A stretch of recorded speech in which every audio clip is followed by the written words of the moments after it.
मैं जब यहाँ आया, इस क्षेत्र को देख के लगता है कि यहाँ जानवर रहते हैं, इंसान नहीं रहते हैं। और अगर आप इनका घर और हालात देखोगे, यहाँ के आसपास के लोगों के, पक्की छतें नहीं है लोगों के पास। दिल्ली है देश की राजधानी, और हालात क्या है ये आपको बताना जरूरी है। जो घटना हुई वो कितनी डरावनी है, इसके विजुअल्स आप लोगों ने देखे, हम लोगों ने भी देखे। जब तक उसके अंदर जान थी तब तक वो गुंडा चाकुओं से उस पर हमला करता रहा, और जब वो उसकी जान भी निकल गई तो उसने पत्थर से उसको कुचल कुचल के मार दिया। जब मैंने इनके पिताजी से बात हुई, मेरी इनकी पहले भी बात हुई थी, उसकी आंतें तक बाहर निकल आई, वो मौके पे मर गई। इतना हीनियस था सब कुछ। हमारी सबकी, मीडिया की, आम जनता की, राजनीतिक दलों की, सबकी ये मांग होनी चाहिए कि उसे सख्त से सख्त सजा मिले। लेकिन जब तक हम परिवार को नहीं सुनेंगे, परिवार से जानने का प्रयास नहीं करेंगे उनके ऊपर क्या बीत रही है, तब तक बात आगे नहीं बढ़ेगी। ये इतनी बड़ी घटना हुई, उससे पहले भी कई बार उस बच्ची को उसने डराने का काम किया। विरोध करने पे उनके पिताजी को जान से मारने की धमकी दी। देश की राजधानी है, गृह मंत्री जी का शासन है, पुलिस की क्या व्यवस्था है, पुलिस क्या कर सकती थी आप बेहतर जानते हैं। क्या नहीं हुआ, कहां गलती रही। अगर कोई सरफिरा यहाँ किसी बच्ची के साथ ऐसा कर देता है तो आप समझिए दिल्ली में बेटियां कितनी सुरक्षित हैं। ये होना चाहिए था कि इस परिवार को, क्योंकि कल रात में 2 बजे भी इनके साथ ताका झाकी हुई। कोई यहाँ झांक रहा था, कोई इनकी रेकी कर रहा था, लगातार रेकी इनकी जारी है। मैं जब पिछली बार रात में चुपचाप आया, क्योंकि मीडिया के लोग पूरा भौकाल वकाल मचा के रखते हैं, कहाँ थे, क्या हुआ, ये है वो है, तो उस रात मुझे पता लगा कि ये यहाँ पर नहीं है। फिर मेरी इनसे फोन पे बात हुई,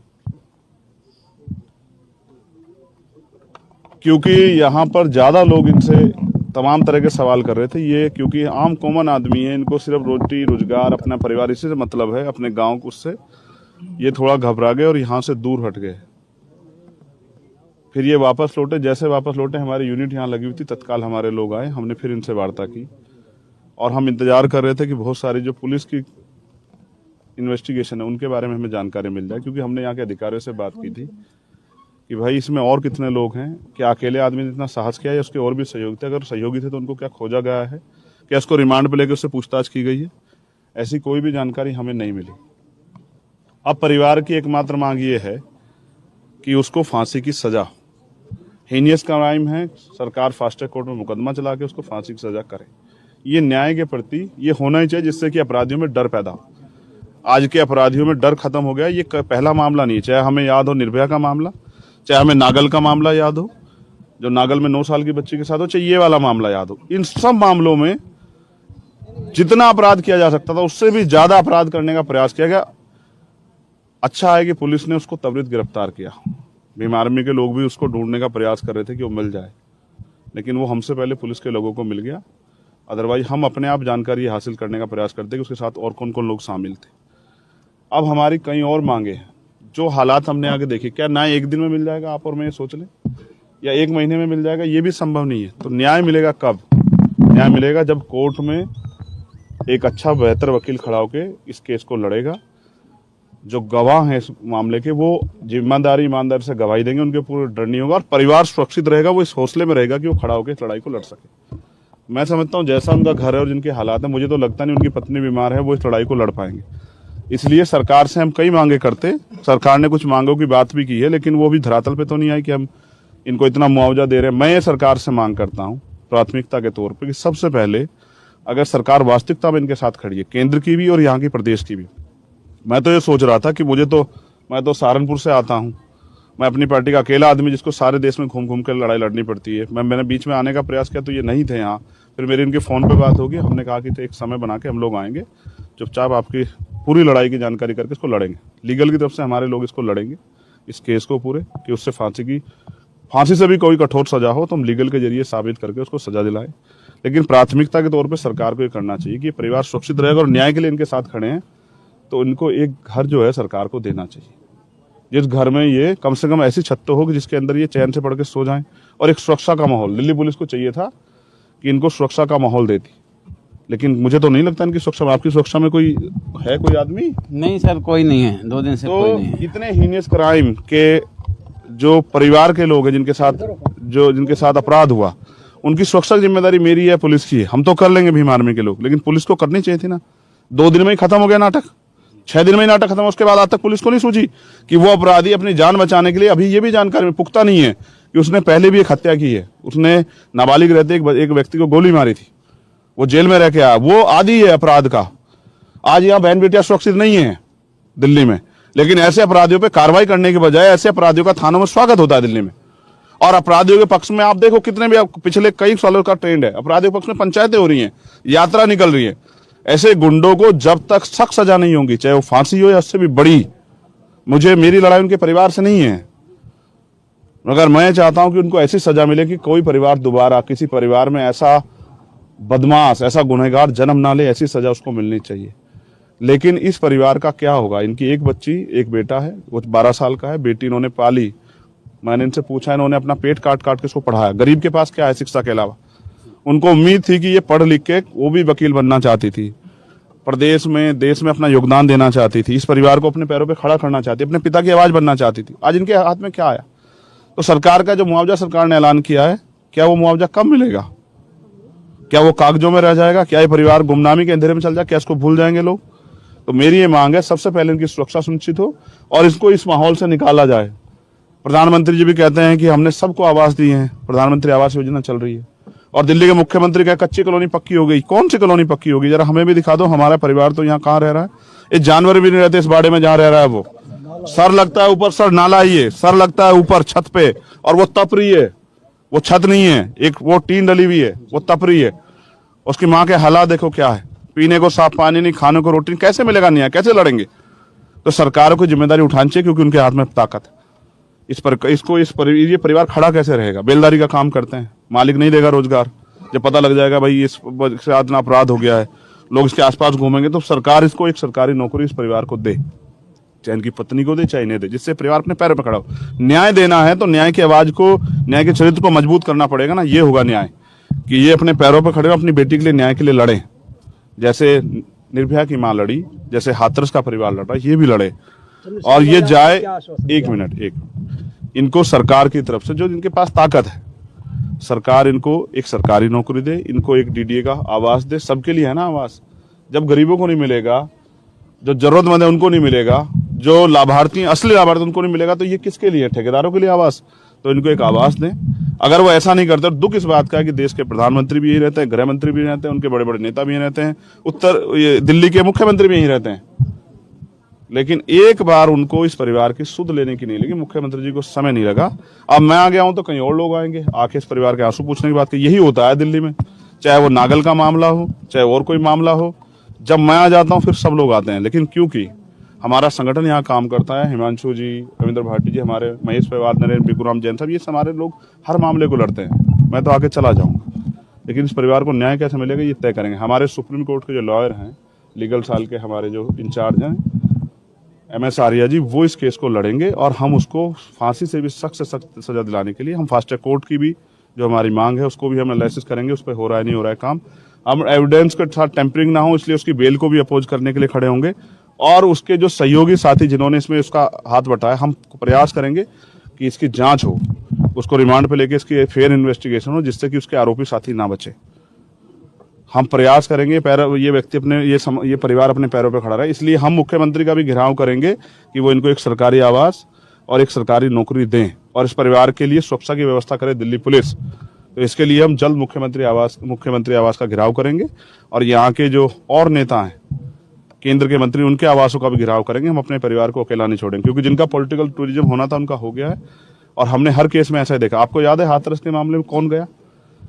1 महीने के बाद कभी किसी ने नहीं पूछा। जब मैं 1 साल बाद उनके परिवार के पास गया तो मैंने देखा 1-1 फुट के गड्ढे और कूड़ा चढ़ा दिया उनके मकान तक। 1 रात रुक के मैंने और हिमांशु जी ने वो हटवाया। हम लगातार लड़ते रहते हैं और हमारा एक काम, हम अपने काम को करते रहेंगे और हम अपनी ड्यूटी को अदा करेंगे और हम इनके साथ खड़े हैं, कानून की लड़ाई लड़ने में भी, इनकी रक्षा सुरक्षा के लिए भी, और इनको वास्तविकता में अधिकार मिलने चाहिए बुनियादी, चाहे वो आवास हो, चाहे वो नौकरी हो, चाहे परिवार सुरक्षा, उसके लिए भी हम लोग लड़ेंगे। सड़क पे ही हमारी जिम्मेदारी। चंद्रशेखर, क्या सरकार की सिर्फ घोषणाएं करने के लिए रह गई है? दिल्ली सरकार ने घोषणा करी 10 लाख रुपए की, लेकिन धरातल पर अभी वो लाभार्थी नहीं हुए हैं। देखो मैं ये कह रहा हूँ, सबसे पहले सरकार को ये देखना चाहिए कि ये परिवार किस दयनीय स्थिति में है, तो इस परिवार की के आंसू पूछने चाहिए, तो वो तो नहीं हुआ। घोषणा की है, घोषणा कब मिलेगी जानो। मैं आज अब आ गया हूँ ना, तो अब वो जल्दबाजी करके दिखाएंगे हम बहुत ही तेजी हैं। देखो इनके वोट लेने के लिए सब लोग आ जाएंगे। एक सेकंड इनके वोट लेने सब लोग आ जाएंगे, लेकिन इनके न्याय लड़ने के लिए इनको पता है कि इनकी लड़ाई लड़ने के लिए इनके साथ खड़े रहने के लिए चंद्रशेखर आजाद आएगा। ये भी इस बात को जानते हैं और सरकार भी इस बात को जानती है। अब मैं आ गया हूँ लड़ने, तो अब सरकार अपनी बात को आगे बढ़ाएगी, लेकिन हम छीन के लेंगे। हमें पता है सरकार देगी नहीं आसान, हम छीन के लेंगे। आप बताओ क्या चंद्रशेखर, आपने पीड़िता के परिवार को क्या कुछ आश्वासन दिया? मैंने उनको ये विश्वास दिलाया कि वो अपने आप को अकेला ना समझे। ये जिस क्षेत्र से हैं वहां भी इनके परिवार के पास हमारी टीम गई है, इनसे आप पूछ ले बता देंगे। इनके घर पे भी हमारी टीम गई है। हमने जब बीच में इधर डिस्टर्ब हुए तो हमने इनको खोजा भी। हम लगातार इनके टच में हैं और मैंने इन्हें आश्वासन दिया कि जो मांग है इनकी, सिर्फ इनकी एक ही मांग है, इनकी कोई मांग नहीं, इनको कोई लालच नहीं है कि उसको फांसी की सजा हो। और हमारी ये मांग है कि फांसी की सजा तो हो, उसके साथ साथ ये परिवार भी अपने पैरों पे खड़ा, क्योंकि एट द लास्ट न्याय की लड़ाई लड़नी है ना। न्याय एक दिन में नहीं मिलेगा, उसके लिए समय लगेगा, न्यायिक प्रक्रिया में समय लगेगा। तो इसलिए हमने और मांगे, ये समाज की तरफ से हमारी तरफ से है। बाकी परिवार की एक मांग है कि उसको फांसी की सजा हो। उन्होंने एक बच्ची थी, पेट काट के पाली बड़ी की, आज वो इस दुनिया में नहीं है। इनके सपने खत्म हो गए। चंद्रशेखर, कहीं ना कहीं देखा जा रहा है कि इस केस में नशे को भी बहुत बड़ा मुद्दा बनाया जा रहा है, क्योंकि यहाँ पे नशेबाज बहुत है। तो इस चीज को लेकर आप क्या कहना चाहेंगे? नशे को यहाँ पे कैसे कंट्रोल किया जाए? देखो, जब यहाँ की सरकारें खूब दुकानें खोलेगी गली गली में शराबों की, तो कैसे नशा मुक्त हो जाएगा। और स्कीम देंगे, देखो दूध के साथ स्कीम नहीं देंगे, शराब के साथ स्कीम देंगे। चलो ठीक है, तुम्हें राजस्व वगैरह चाहिए, तुम्हें लोगों को जो है, तुम्हें ये नहीं पता लोगों की जिंदगी से क्या नुकसान होगा। आप जानते हो शराब से नुकसान, लेकिन फिर भी मैं ये जानना चाहता हूँ कि नशे पे सरकार क्या काम कर रही है, पुलिस क्या काम कर रही है। भाई ये ताकत, अगर हम किसी को पकड़ लाएं, सोचो उस अपराधी को हम ही पकड़ लेते, अगर हमारे लोग उसको पीट देते या नुकसान हो जाते तो हमारे लोग के खिलाफ मुकदमा हो जाता। आप इस बात सोचो, ये काम पुलिस का है ना, पुलिस क्यों नहीं कर रही इस काम को। हम इसके लिए आवाज उठाएंगे कि नशा मुक्ति के दिल्ली में नशे से लोग मुक्त हों, इसके लिए भी हम लोग आवाज उठाएंगे। खाली शराब की बात नहीं है, यहाँ पे अन्य मादक पदार्थ भी घर घरों में बिकते हैं। बिना पुलिस के सहयोग के नहीं बिक सकते हैं सर, बिना सरकार के सहयोग के नहीं बिक सकते। हत्या हुई, वहाँ बताया जाता है कि जमघट लगता है रात को, 100 लड़कों का जमघट। वहाँ सब लोग जो है ना, से लेकर गांजे से लेकर हर चीज का सेवन किया जाता है। गूंगे बहरे अंधे सब लोग वहाँ थे। अगर वास्तविकता में वहाँ इंसान होते तो जितने समय तक उसने उस बच्ची के साथ अन्याय किया, उस गुंडे को, उस अपराधी को वहीं उसके हाथ पैर तोड़ देते, उस बच्ची की जान बचा लेते। लेकिन सबने खड़े होकर तमाशा देखा। उसका एकमात्र कारण ये है कि लोगों में इंसानियत खत्म हो गई है। क्या दिल्ली पुलिस दोषी नहीं है जिस तरीके का नशे का प्रचलन? क्यों नहीं दोषी है? पूरी, मैं कह रहा हूं, बिना सरकार के संरक्षण के, बिना पुलिस के संरक्षण के कोई नशा नहीं चल सकता है। 1 ग्राम नशा नहीं लेके गुजर सकता कोई, अगर पुलिस का संरक्षण ना हो। तो पुलिस को ये सोचना चाहिए कि अपने निजी स्वार्थ में, सब पुलिस वाले ऐसे, लेकिन जो पुलिस वाले ऐसा कर रहे हैं उनको ये सोचना चाहिए किसी की जिंदगी के साथ खिलवाड़ हो रही है। पीड़िता के पिता हमारे साथ हैं, मैं चाहता हूं वो क्या चाहते हैं आपको ये सुनना चाहिए। सवाल हो रहा है, महिला कुश्ती पहलवानों धरना चला, आप लगातार डटे रहे, तमाम राजनीतिक लोग लाए रोटियां सेकने, लेकिन क्या उन्हें इस बेटी की आवाज नहीं दिखी? क्या ये परिवार नहीं दिखा? आप तो पहुंच गए, लेकिन क्या और लोग नहीं आ सकते? मैं एक चीज आपको बताना मैंने कहना नहीं चाहता था, लेकिन आपको सुनना चाहिए। कहीं किसी महिला के साथ घटना होती तो पहले देखा जाता है वो किस समाज की है, उसकी जाति ढूंढी जाती है। और जब जाति ढूंढ ली जाती है, अगर वो ऊंची जाति की हो, तथाकथित जो हिंदूवादी व्यवस्था यहाँ है, एक सेकंड सुन लो, तो फिर उसमें ढूंढा जाता है अपराधी किस जाति का है। अगर अपराधी कहीं सब कास्ट है या अपराधी कहीं आसपास है तो लोग चुप हो जाते हैं। अगर बेटी वंचित जाति की हो, दलित पिछड़ी जाति की हो, तो फिर अपराधी ढूंढा जाता है किस जाति का। अगर पिछड़े या अपर कास्ट में होगा तो लोग चुप हो जाते हैं। मुस्लिम होगा तो फिर शोर मचाते हैं। मैं ये कह रहा हूँ, अपराधी कोई जाति नहीं होती, वो मुसलमान हो, वो जैन हो, सिख हो, बौद्ध हो, हिंदू हो, कोई हो। अगर कोई किसी बच्चे से अपराध करता हो, किसी जाति धर्म की हो, हम तो किस महल पहलवानों की लड़ाई लड़ रहे हैं, निर्भया की लड़ाई में किसने पूछा उसकी जाति क्या थी? हमने कभी नहीं पूछा। हमारा एकमात्र मकसद ये है कि न्याय मिले। तो मैं चाहता हूं कि बेटियों की जाति ढूंढना सरकारें बंद करें और न्याय के लिए जो लोग आवाज उठा रहे हैं। मैं पूछना चाहता हूं, दिल्ली के गृह मंत्री कहां हैं बताए? क्या वो इस परिवार के पास नहीं जानते? पैर धोना जानते हैं? इनके बराबर बैठ के खाना खाने का दिखावा करते हैं। आज इस परिवार के आंसू नहीं दिखाई दे रहे हैं। कहां है गृह मंत्री? कहां है मुख्यमंत्री? कहां है प्रधानमंत्री? उनके सफाई कर्मचारी के बराबर बैठने वाले प्रधानमंत्री कहां है? क्या दिल्ली में बेटियां दिखाई दे रही? ना पहलवान बेटियां दिखाई दी, ना बेटी दिखाई दी। तो सवाल ये है कि इस अमृत काल में बेटियों को न्याय कब मिलेगा? किसके लिए अमृत काल? हाँ। जिस अमृत काल में दलितों की चमड़ी उधेड़ी जा रही हो, कोई घोड़ी पे नहीं बैठ सकता, कोई मुँह रखता, कोई पानी नहीं पी सकता, किसी बच्ची को ये जो है आतताई जाके हत्या कर देंगे, उनको जो है काट देंगे, उनको मरने के बाद तक भी जो पीटते रहेंगे। कहाँ है कानून व्यवस्था? कहाँ है? कौन सा अमृत काल? जहां ताकतवर लोगों के संरक्षण में पुलिस खड़ी हो जाए, सरकार खड़ी है, कहाँ कौन सा अमृतकाल की बात कर रहे हैं? में भी तो साक्षी को ही दोषी बता दिया गया। लव जिहाद का एंगल लगाकर साक्षी के ही चरित्र का हनन किया जा रहा है। ये तो सदियों से चला आ रहा है। जब हमारे लिए न्याय की बात आती है, जिन वर्गों में हम पैदा हुए, तो फिर ये जाति का बैरियर भी लगता है और चरित्र हनन भी होता है। इसका अगर उदाहरण देखना हो तो आप हाथरस को देखो, कितनी अच्छी तरह चरित्र हनन हुआ।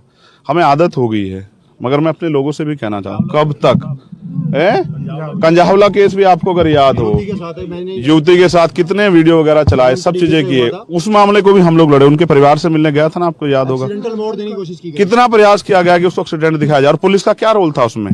कितने घंटे तक पुलिस ने फोन नहीं उठाया। 1 जनवरी देश जाग रहा था, तब ये हुआ। मैं सिर्फ ये कहना चाहता हूँ, कितना हनन करोगे बेटे के चरित्र का? 9 दिन पूजते हो और बाकी 355 दिन उनकी खाल उतरती हुई देखते हो, क्यों चुप हो? तुम्हारी घर की बेटी नहीं, इसलिए ये गलत है, ये सोच ही गलत है। ये न्याय चरित्र, ये इंसानियत, ये धार्मिक वो हो ही नहीं सकता। कोई धर्म नहीं सिखाता। अगर कोई धर्म ये सिखाता कि बेटे के साथ ये करो, उस धर्म को भी आग लगा देनी चाहिए। चंद्रशेखर पीड़िता के परिवार को किस-किस मोर्चे पे सहयोग करेंगे आप? हर मोर्चे पे। ये याद रखो कि ये मेरा परिवार है जी, हर पीड़ित मेरा परिवार है। उनके लिए जो लड़ाई मैं लड़ सकता हूँ, तन मन धन और अपने खून के आखिरी कतरे तक मैं उसको लड़ने का काम करूँ। चंद्रशेखर, आर्थिक तौर पे पीड़िता का परिवार बुरी तरह से जूझ रहा है, इस पे क्या कर रहे हैं आप? ये ताकत यहाँ की दिल्ली की सरकार ने, हमारे लोगों ने वोट देके ऐसे नालायक लोगों को दे दी है जिनको ये दिखाई नहीं देता है कि आम आदमी पार्टी एक सेकंड इसके लिए जवाबदेही आपको मुख्यमंत्री से पूछना चाहिए कि उस परिवार को कैसे मजबूत करेंगे। मैं अपनी तरफ से जो हमसे बन पाएगा, मैं मुख्यमंत्री की तरफ बड़ी सी घोषणा नहीं करूंगा, जो हमसे बन पाएगा। और जब तक न्याय नहीं मिलेगा तब तक हम इनके साथ खड़े रहेंगे। आम आदमी पार्टी ले जाएगी, जो आम आदमी पार्टी नारा देती थी आम आदमी का, क्या लगता है आम आदमी रहेगी? देखो, इसका जवाब प्राइम मिनिस्टर को, वो मुख्यमंत्री जी को देना चाहिए। मैं तो उनको बहुत अच्छे मुख्यमंत्री मानता हूं, लेकिन वो मुख्यमंत्री जी को ये भी जवाब देना चाहिए। क्या आप कई घटना याद कर लो, कुछ घंटों मुख्यमंत्री वहां पहुंच जाते हैं, 4 घंटे 6 घंटे का होता, आज तक नहीं दिखाई दिया मुख्यमंत्री सवाल होता है चंद्रशेखर जी। हाँ। सहारनपुर से चंद्रशेखर रावण चलकर आ सकते हैं यहाँ पर, जंतर मंतर पर बेटियों की लड़ाई के लिए चंद्रशेखर रावण आ सकते हैं, लेकिन दिल्ली देश की राजधानी, यहाँ पर देश के राष्ट्रपति बैठते हैं, प्रधानमंत्री और दिल्ली के मुखिया। अभी तक किसी ने इस पीड़ित परिवार के दरवाजे को नहीं खटखटाया। हर जगह सिर्फ और सिर्फ एक चेहरा, चंद्रशेखर रावण। जाति पता लग गई ना, जाति ना पता लगती तो शायद आ जाती। तो आपने वो कमी पार दी, आपने तो आखिरी बात, आपने मन साझा करके उस खाई को पार दिया था। देखो, आपने जाति को पार, हमारे नेता एक सवाल खड़ा कर रहे हैं कि मुआवजा जाति के आधार पे क्यों? किसी को 1 करोड़ रुपए का मुआवजा, किसी को 10 लाख का मुआवजा। कहाँ है महिला आयोग? क्या महिला आयोग आया? पूछो ना, महिला आयोग दिल्ली में ही है ना। जो महिला आयोग एक टिप्पणी पे जवाब मांगता, आया? कहाँ है केंद्रीय महिला आयोग? कहाँ है महिला आयोग की हमारी अध्यक्ष? क्या इस परिवार के आंसू दिखाई दिए? वो बच्ची नहीं, देश की बच्ची थी। नहीं, इस अन्याय का जवाब देखो। कुछ दिनों में हमारे लोग देखो, एक कहावत है, किसी को इतना मत सताओ कि वो अपने पैरों पे खड़ा हो जाए। आज जो अन्याय हम लोग सह रहे हैं, कल हमारे लोग अपने पैरों पे खड़े हो जाएंगे। मैंने इनको सुना, मैं तो इनको खोज रहा था, लेकिन कहीं दबी आवाज में कह रहे थे कि मेरा भाई आएगा मेरी मदद करने के लिए, वो मेरे आंसू पूछेगा। मैं वादा करता हूँ कि इनकी उम्मीदों को निराश नहीं करूँ। आपको इनसे पूछना चाहिए क्या चाहते हैं। चंद्रशेखर, क्या आ जाओ निशा, एक सवाल इनके बारे में पहले इनसे पूछो, फिर उसके बाद इनकी बात मैं ले रहा हूँ। पहले आपने इनसे कहा पॉलिटिकल टूरिज्म हो रहा है यहाँ पर। पंजाब के एक कोई बाबा करके आए थे यहाँ पर, फर्जी चेक देकर 51,000 रुपए का चले गए हैं वो। तो यहाँ पर इस तरीके का भी स्टैंड चल रहा है, फर्जी चेक लगाकर लोग जा रहे हैं आर्थिक रूप में। इस पर आप क्या कहेंगे? नहीं, मैं कुछ नहीं कहूंगा। जो जैसा होगा वो वैसा ही कर्म करेगा, ये मेरी उसमें नहीं है। और मैं किसी ऐसे लोगों के लिए जवाबदेही नहीं हूँ कि मैं ऐसे लोगों को। जो लोग महिला पहलवानों के धरने में पहुंचे, राजनीतिक रोटियां सेकने के लिए आगे ले लो। आज चंद्रशेखर रावण आपसे मिलने आए, आपके साथ खड़े हैं, इन्होंने किस तरीके के सांत्वना दिए? अब आपको उम्मीद है कि अब तो न्याय बेहतर होगा क्योंकि चंद्रशेखर दरवाजे पर है? हाँ जी, मुझे भरोसा है कि अब मेरे साथ न्याय होगा और मुझे न्याय मिलेगा। मुझे न्याय भैया दिलवाएंगे, इन पे मुझे भरोसा है। इसके पहले ही मैंने इनको कहा था, भैया मैं आपसे मिलना चाहता हूँ और मैं अपनी चीजें बतानी चाहता हूँ कि मुझे दिक्कत क्या है, परेशानी क्या है। और देश के तमाम बड़े बड़े नेता हैं, मुख्यमंत्री हैं, प्रधानमंत्री हैं, चंद्रशेखर रावण से उम्मीद क्यों है कि यही आएंगे तो बेहतर होगा? देखिए, ये जब कानून के सामने सब कुछ रखा गया है, सबूत भी है, गवाह भी है, सब कुछ है, तो फिर कानून की कहाँ सो रही है? अब तक तो उसको फांसी दे देना चाहिए। काहे कि मुकदमा कर रहे हैं, केस कर रहे हैं, धारा कर रहे हैं, उसको क्या कागज तैयार कर रहे हैं। अब उनको क्या चाहिए कि कोई आंखों के सामने दिखाई नहीं दे रहा? आपको विश्वास है चंद्रशेखर आपके साथ इस लड़ाई तक खड़े रहेंगे अंत तक? हाँ जी, मुझे विश्वास है। भरोसा करते हैं उन पे?